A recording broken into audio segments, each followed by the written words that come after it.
नमस्कार दर्शकों, आप देख रहे हैं आपका चैनल हेलो डॉक्टर और मैं हूं आपका मित्र मनीष चौधरी। जैसा कि आपने पहले भी देखा कि हम आपके स्वास्थ्य को लेकर आपको जानकारी उपलब्ध कराते हैं। आज हम आपको बताने जा रहे हैं जो हर व्यक्ति की समस्या बनी हुई है, पेट में गैस बनना। और आदमी की गैस बनती है तो जेन्युइन वो मेडिकल स्टोर पर जाकर एक गोली ले लेता है और वो रिलीफ महसूस करता है, लेकिन कुछ दिन बाद वो टैबलेट भी उसके काम नहीं आती है। ऐसे में हमारे साथ हैं ग्रेजुएट अतुल कुमार सूद जी। इनसे जानने की कोशिश करते हैं कि गैस और कब्ज में क्या अंतर है और ऐसे रोगियों को क्या करना चाहिए। जी डॉक्टर साहब। नमस्कार भाई साहब। मैं डॉक्टर सूद, अतुल कुमार सूद, जो 35 साल आर्मी में काम करने के बाद आज अभी सर्वोदय हॉस्पिटल में लास्ट 6 महीने से काम कर रहा हूँ as head of department and director of gastroenterology और लिवर साइंसेज। मैं यहाँ मथुरा में हफ्ते में एक बार मंगलवार के दिन यहाँ आता हूँ, सुबह 11 बजे से लेकर 3 बजे तक। जैसे कि हमारे पत्रकार साहब ने पूछा आपसे, बताया कि गैस और कब्जी की प्रॉब्लम बहुत कॉमन है। जी। तो गैस का प्रॉब्लम जो होता है वो 30% आम जनता को ये बीमारी होती है। लोग इसके साथ जीना सीख लेते हैं, बट इस बीमारी का इलाज पूरा ठीक तरीके से हो नहीं पाता। पेशेंट को समझ आ रहा है कि क्या कर रहा है, वो कहीं ना कहीं से इधर उधर से दवाई लेता रहता है और उसके कारण से पूरा ठीक तरह से इलाज हो नहीं पाता।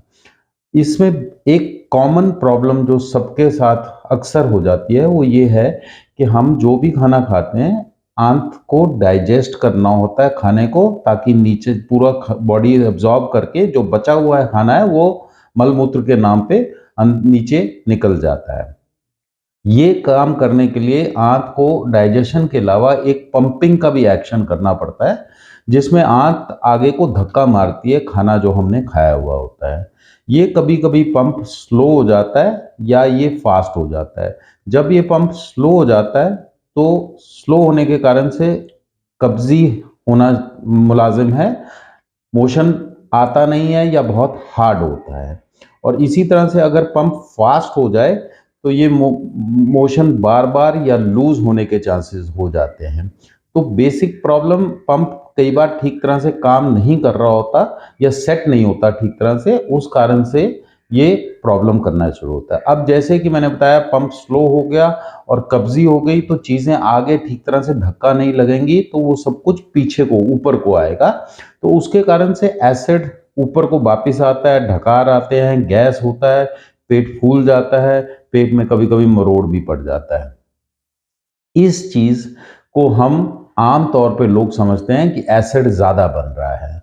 अब वो एसिड आपके भी बनता है, मेरे भी बनता है, जो पेशेंट है उसके भी बनता है। लेकिन वो एसिड खराब है या नहीं खराब है, वो जरूरी नहीं है कि हर पेशेंट को जिसको एसिड का ढकार आ रहा है या खट्टा पानी मुंह में आ रहा है उसके यहाँ एसिड ज्यादा ही बन रहा है। हो सकता है वो एसिड ठीक तरह से आगे को धक्का नहीं लग रहा है इसलिए वो एसिड बन रहा है। तो जरूर हर आदमी को पेंटॉप या कोई एसिड का दबाव करने के लिए कोई दवाई गोली खाने की जरूरत नहीं है। पहले वो डॉक्टर से जाकर मिले और समझ ले कि उसकी प्रॉब्लम एसिड से रिलेटेड है या उसके पंप एक्शन के कारण से हो रहा है।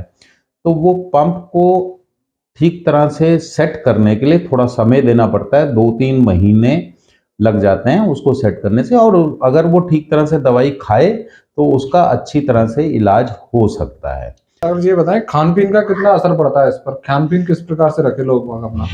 देखिए भाई साहब, एक्चुअली क्या है कि खाना आप भी और मैं भी, हम सब वही खाना खाते हैं। किसी पेशेंट को उसके कारण से तकलीफ हो जाती है, किसी को तकलीफ नहीं होती है।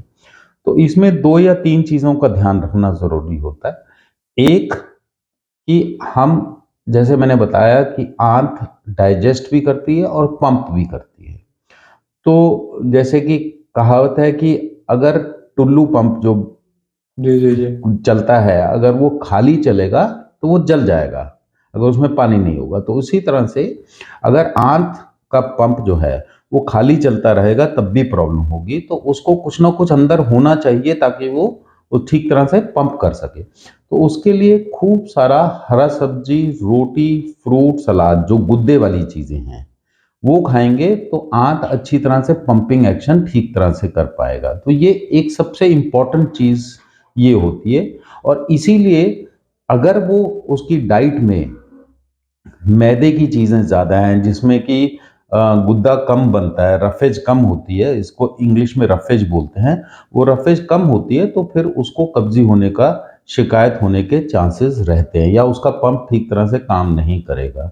दूसरा है कि अगर आपने खाना खाया और उसके साथ में इमीडिएटली बाद में अगर आपने पानी पी लिया तो उसमें भी थोड़ा-सा पेट को फुलाव होगा, गैस बनेगी, डकार आएँगे।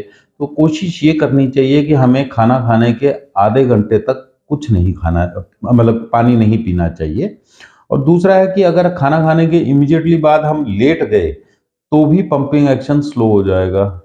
तो थोड़ा 15-20 मिनट 10 मिनट, जैसे हम पुराने ज़माने में भी हमारा ये था कि खाने के बाद 10 मिनट 15 मिनट थोड़ा चल लें, थोड़ा इधर-उधर हिल लें तो आँत का जो पंपिंग एक्शन ठीक रहता है, तो खाना पेट में ऊपर नहीं पड़ा रहता है, वो आगे को नीचे को धक्का लग जाता है, तो उसका डाइजेशन का टाइम भी ठीक रहता है और डाइजेशन का तरीका भी ठीक रहता है। अच्छा डॉक्टर साहब, किसी को लंबे समय से परेशानी है, 3-4 महीने हो गए, वो खुद का ही इलाज ले रहा है, तो उन लोगों के लिए क्या हिदायत है, क्या है? देखिए, उसमें 2 चीज़ें बहुत इम्पोर्टेंट हैं समझना। एक तो पहले वो अपनी डाइट को थोड़ा-सा मॉडिफ़ाई कर ले, कोशिश करे कि थोड़ा रफ़ेज ज़्यादा हो, हरी सब्ज़ी, फ्रूट, सलाद ज़्यादा खाए। ऐसा नहीं है कि ये चीज़ नहीं खाना है, ये चीज़ खाना है, पर उसके बावजूद अगर ये डाइट को कंट्रोल करने के बाद भी अगर ठीक नहीं होता है, तो फिर बेहतर है कि वो एक डॉक्टर से मिले और डॉक्टर से समझे, अपनी बीमारी डॉक्टर को बताए, डॉक्टर उस बीमारी को समझें, कुछ ज़रूरत हो तो कुछ टेस्ट करें, नहीं ज़रूरत है तो सीधा दवाई भी लिख सकते हैं। वो बीमारी, वो चीज़ डॉक्टर के साथ बातचीत करने के बाद ही समझ आ सकती है कि उसको कुछ इन्वेस्टिगेशंस की ज़रूरत है या नहीं है। और लिवर का, कई लोग ऐसा आते हैं कि मेरा लिवर फैटी है तो उसके कारण से शायद मुझे डाइजेशन की प्रॉब्लम होगी, बट मेरा मानना ये है कि लिवर फैट होना एक अलग तरीके की बीमारी है और डाइजेशन ठीक होना एक अलग तरीके की बीमारी है।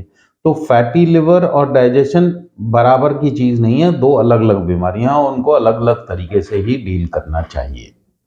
तो दर्शकों, देखा किस प्रकार से डॉक्टर साहब अतुल कुमार जी ने बताया कि अगर आपको भी गैस की प्रॉब्लम है तो आप अपने खान पीन पर विशेष तौर पर ध्यान दें और सुबह शाम घूमने को अपने जीवन में अपनाएं। खाना खाने के तुरंत बाद आप लेटे ना और पानी ना पिएं। अगर फिर भी आपको लगातार इस प्रकार की परेशानी हो रही है तो आप नजदीकी चिकित्सक के पास जाकर इसके बारे में उनसे सलाह लें और जानकारी प्राप्त करें, उसी हिसाब से अपना ट्रीटमेंट चलाएं। इसी प्रकार की ताजा तरीन जानकारी पाने के लिए, स्वास्थ्य संबंधी जानकारी पाने के लिए हमारे चैनल को सब्सक्राइब करें।